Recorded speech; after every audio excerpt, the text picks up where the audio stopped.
دلوقتي بقى نختم بالدعاء اللي احنا متعودين عليه بعد صلاة كل جمعة 4 مرات. قال سيدنا أنس وسيدنا ابن مسعود: من حافظ على هذا الدعاء 4 مرات بعد صلاة الجمعة لن تمر عليه جمعة، يعني أسبوع، إلا وقد أغناه الله من واسع رزقه. بس نقول بيقين، ما تجربش مع ربنا.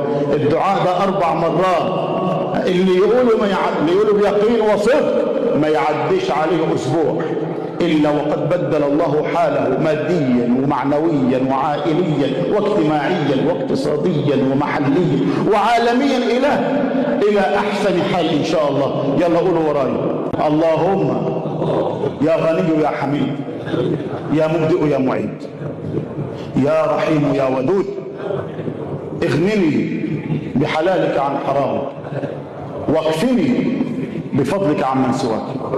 اللهم يا غني يا حميد يا مبدئ يا معيد يا رحيم يا ودود، اغنني بحلالك عن حرام واكفني بفضلك عمن سواك.